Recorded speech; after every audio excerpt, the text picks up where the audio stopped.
Então, beleza, galera. Vamos para a termodinâmica parte 2, tá bom?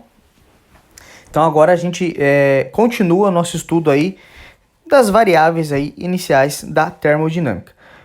Gente, caso você... eu vou falar agora, pessoal. Continua a mesma parte ali, atividade 9 e 10 do Octa+, capítulo 6, turma de medicina, aula 7 do semi-extensivo. Nessa aula eu vou falar da primeira lei da termodinâmica, tá? Primeira lei da termodinâmica e algumas consequências. Caso você já é ninja na primeira lei da termodinâmica, não tem problema. Vai lá no final aqui dessa aula, eu coloco uma indicação de alguns exercícios e você pode fazer esses exercícios. Lembrando que sempre vale a pena retomar alguns conteúdos e verificar alguns detalhes, tá? A gente, só para distrair, faz 1 ou 2 anos, foi em 2018, exatamente, foi lançado um filme na Netflix, Las Leis de la Termodinâmica, tá bom? É um filme que originalmente ele tá em espanhol, mas é claro que ele tá traduzido, tá dublado na Netflix. Ele fala de leis da termodinâmica. É bem engraçadinho, pelo menos para mim, né, que gosto de física. Foi bem legal assistir ele.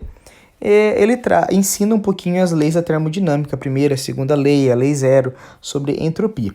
Caso sobre algum tempo, assista, tá bom? Não é uma superprodução, não é muito legal, não é uma comédia tão engraçada assim, mas vale a pena, é um pouco cômico.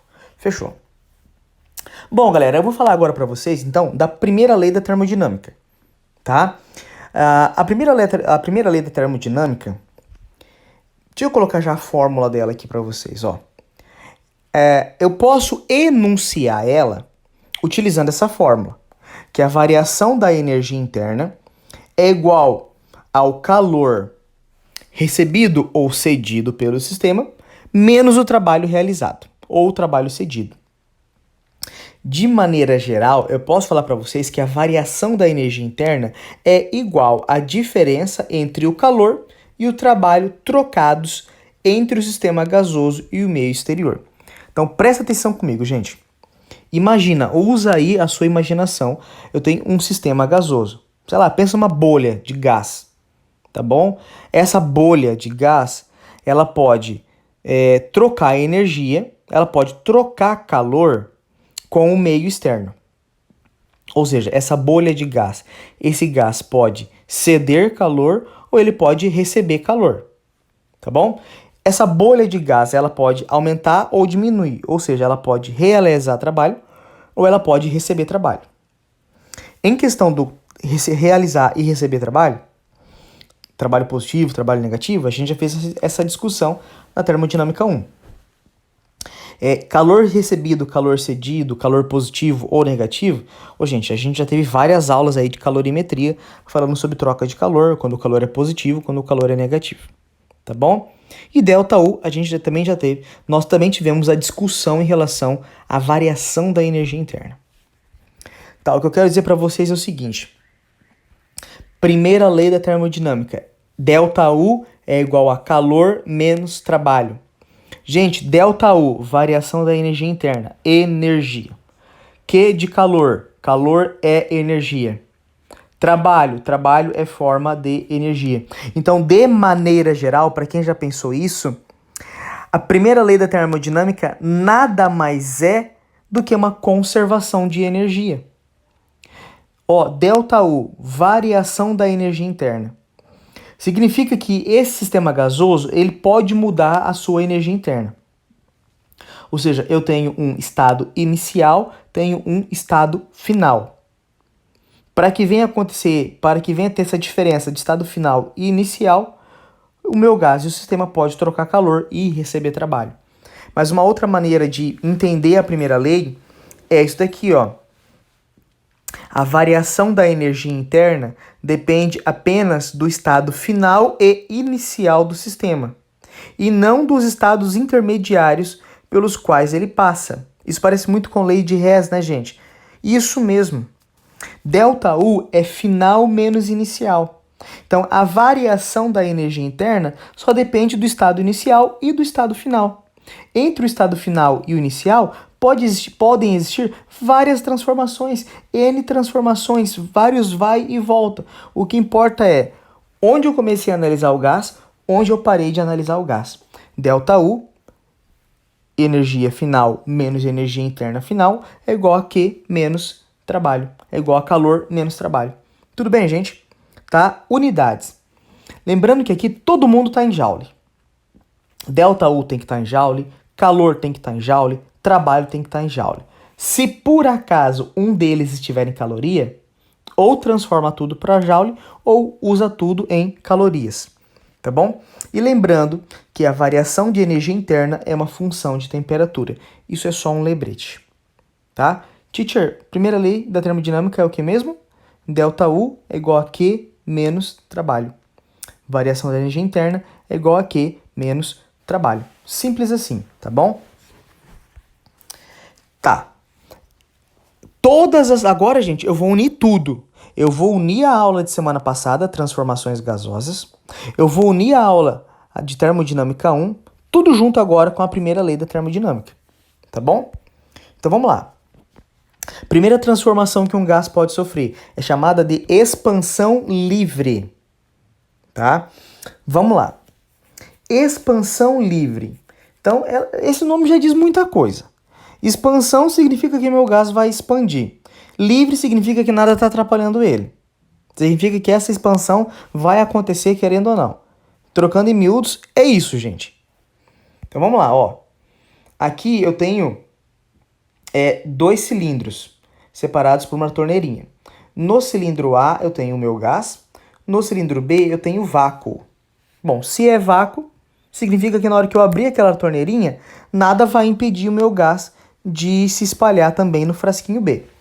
Gente, esses dois cilindros estão mergulhados em um líquido, onde esse líquido ele é um reservatório de energia, ou seja, esse líquido ele pode fornecer energia para o gás e a quantidade de energia desse líquido não vai mudar significativamente. É como se você pegasse o seguinte, ó, um reservatório de energia é como se fosse o oceano. É um reservatório de água. Se você ele vai lá na praia, no oceano, e pega uma xícara de água, tá? Você pega uma xícara e enche ela de água. Você tirou um pouco de água do oceano. Faz diferença para o oceano essa quantidade de água que você retirou? Não. Então, isso é um reservatório de calor. Ele vai perder um pouquinho do calor dele, mas é insignificante essa diferença. Então, esses dois cilindros aqui estão dentro de um reservatório com temperatura constante. Então, significa que a temperatura do reservatório não muda. Ó, fiquei emocionado, ó que loucura. Significa que a temperatura do reservatório não muda. Tá? E essa caixa onde eles estão aí dentro é uma caixa muito rígida, tá? Os cilindros são rígidos, ou seja, não tem como o gás empurrar a parede do cilindro, não tem como o gás empurrar a parede dessa caixa. Então vamos lá. Então isso é uma expansão livre. Quando eu abrir a torneirinha, esse gás ele vai expandir naturalmente e vai ocupar todo o espaço B também. Só que, galera, a temperatura é constante. Se a temperatura é constante, significa que, primeiro, o ΔU é zero. Mas se a temperatura é constante, o gás não muda de temperatura, o sistema não muda de temperatura. Não teve troca de calor. Então, o calor é igual a zero. Como as paredes são rígidas, o gás não empurra a parede. Ou se o gás não empurra, mas ele está se movimentando, mas ele se movimentou sem empurrar a parede, não realizou trabalho. Então, o trabalho é igual a zero. Agora, pensa comigo. Calor é zero. Trabalho é zero. Zero menos zero, zero. ΔU é igual a zero. Então, quais são as peculiaridades da expansão livre? Calor é zero. Trabalho é zero. Variação da energia interna é zero. Simples assim. Na expansão livre, tudo é zero. Tá bom? O gás ele vai expandir livremente. Transformação isotérmica. Já está tudo na tela, não foi passo a passo. Mas vamos lá, já está tudo na tela aí. Na transformação isotérmica, temperatura é constante. Significa que não tem variação da energia interna, certo? Certo. Transformação isotérmica, ΔU é igual a zero. Tá, aqui nessa primeira linha, eu tenho a primeira lei da termodinâmica. ΔU é Q menos trabalho. Tá bom, gente?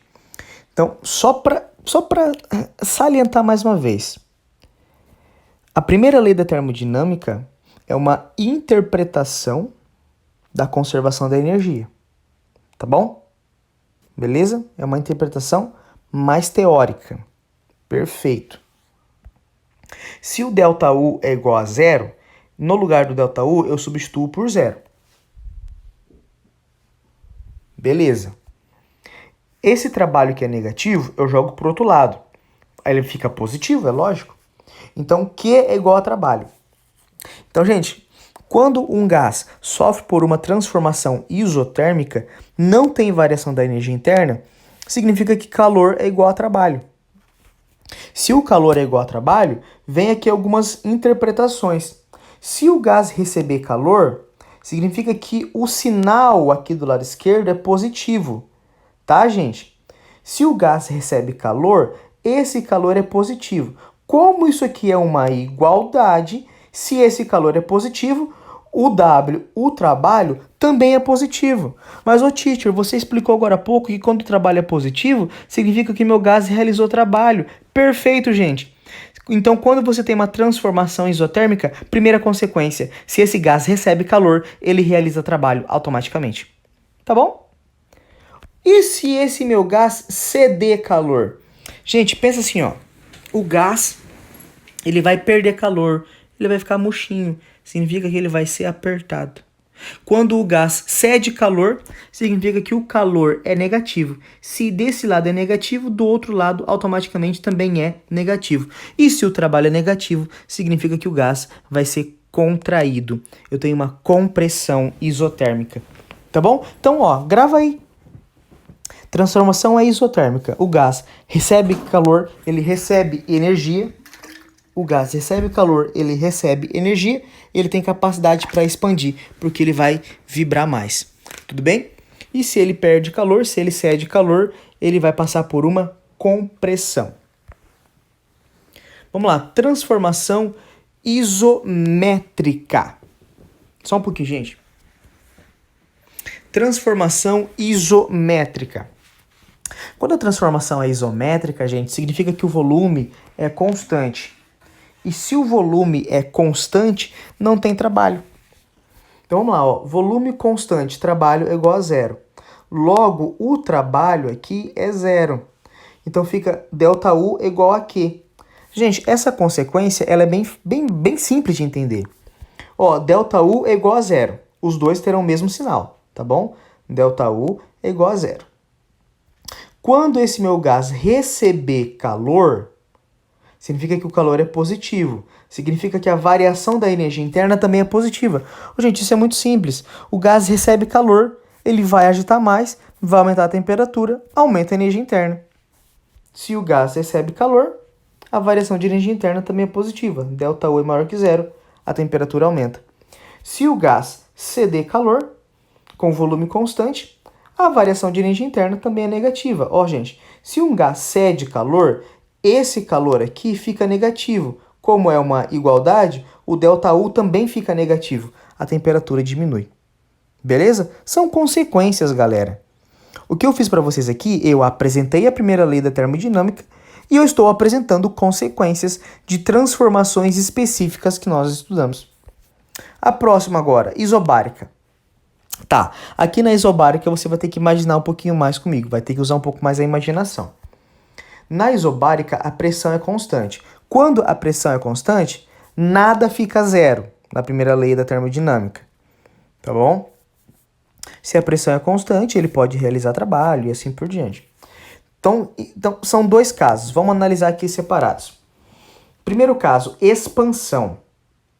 Tá? Vamos lá, expansão. Expansão, gente, significa que o gás realizou trabalho, tá? Expansão. E ela é isobárica. O que define mesmo uma isobárica? Volume e temperatura são proporcionais. Expansão. Se o volume aumenta, a temperatura também aumenta. tá? Se o volume aumenta, o trabalho é positivo. Olha, são duas consequências. Então vamos lá, eu deixei em vermelhinho aqui, ó. Temperatura aumenta, ΔU é positivo. Trabalho é positivo, porque o volume aumentou. Então, ó, trabalho positivo, ΔU positivo. Pega estes sinais e substitui na primeira lei. ΔU positivo. ΔU positivo, não muda nada. Trabalho positivo. Positivo com negativo é negativo. Então, logo, a primeira lei não muda a sua carinha. ΔU é calor menos trabalho. Só que eu vou isolar o meu calor. Pega esse trabalho que está negativo, passa para o outro lado, ele fica positivo. Eu chego na seguinte conclusão. Calor é igual a ΔU mais trabalho. Significa que quando o meu gás sofre uma expansão isobárica, significa que ele recebeu calor para fazer isso. Tá? Porque ó, ΔU positivo mais trabalho positivo, positivo mais positivo, só pode resultar em alguma coisa positiva. E quando o meu calor é positivo, eu interpreto que meu sistema recebeu calor. Tá bom, gente? Então vamos para o segundo caso. Em vez de sofrer uma expansão, agora ele está sofrendo uma compressão. Se ele sofreu uma compressão, o volume diminuiu. E se a pressão é constante, o volume é proporcional à temperatura. Se o volume diminuiu, a temperatura também diminuiu. Se o volume diminuiu, o trabalho é negativo. Ô, gente, era para eu ter mudado aqui, ó, por favor. Aqui era para ter escrito negativo. Mas o sinal tá certo, pelo menos. O volume diminuiu, o trabalho é negativo. Se o volume diminuiu, a temperatura também diminui, porque ela é pressão constante, é isobárica. Olha a quantidade de consequência. Vamos lá, volume diminuiu, trabalho negativo. Temperatura diminuiu, ΔU negativo. Então, aqui ó, na primeira lei, eu coloco ΔU negativo. Top. Topzera. Se o trabalho é negativo, negativo com negativo fica positivo. Olha que loucura. Então, eu quero isolar o calor. Eu quero isolar calor, hein? Eu quero isolar calor. O ΔU vem para cá, positivo. O calor vai para lá, negativo. Era para ter um sinal de negativo aqui, ó. Oh, pecado. Era para ter um sinal de negativo aqui. Gente, por favor, arruma no seu caderno. Esse calor, ele vai vir para a esquerda. Então, ele vem negativo. Por favor, coloca o sinal de negativo aqui. E aqui também, ó, aqui, também coloca o sinal de negativo, por favor. Então, esse calor vem para a esquerda, fica negativo. Se o calor é negativo, galera, se o calor é negativo, lembra, calor negativo é porque o gás cede esse calor. Tudo bem? É claro que isso que eu estou fazendo com vocês são comparações, que quando você faz uma conta, automaticamente, ou o calor dá positivo, ou o calor dá negativo. Você não vai ficar viajando na maionese para ver, o calor positivo, calor negativo. O resultado vai ser automático, tá bom? Galera, nós também temos a transformação adiabática. Qual é o lance da adiabática? Que o calor é igual a zero. Se o calor é zero, eu tenho que ΔU é igual a menos T. Ó, se o calor é zero, eu sei que ΔU é igual a menos trabalho. Então, essa daqui é a fórmula. Essa é a fórmula. Então, vamos pensar numa expansão adiabática. Na expansão, o trabalho é positivo. Positivo com negativo, esse sinal se mantém negativo. Significa que o ΔU é negativo. Quando o gás realiza trabalho na adiabática, o ΔU fica negativo. ΔU ficar negativo significa que a temperatura aumentou. Então vamos lá, ó. O gás ele vai expandir sem ganhar calor. Para o gás expandir sem ganhar calor, ele diminui a sua temperatura para realizar esse trabalho. Tudo bem? Agora o gás vai comprimir. Então veja, eu estou comprimindo o gás sem fornecer calor para ele, sem modificar o calor desse sistema. Eu estou comprimindo o gás, a única maneira é fazer com que a sua energia interna aumente, tá? Então, ó, se eu estou comprimindo o gás, o trabalho é negativo. Negativo com negativo, isso fica positivo. ΔU maior do que zero, tá bom? essa foi a transformação adiabática. E por último aqui, está acabando as transformações, eu também tenho a transformação no ciclo, porque eu também tenho as transformações cíclicas. Gente, vamos pegar aqui o ponto A? Eu pego do ponto A, vou no B, vou no C, vou no D, volto no A. Eu peguei e realizei um ciclo. Se eu sair do A e voltei no A, galera, a variação de energia interna é zero. Por quê? Eu tenho uma temperatura no estado A.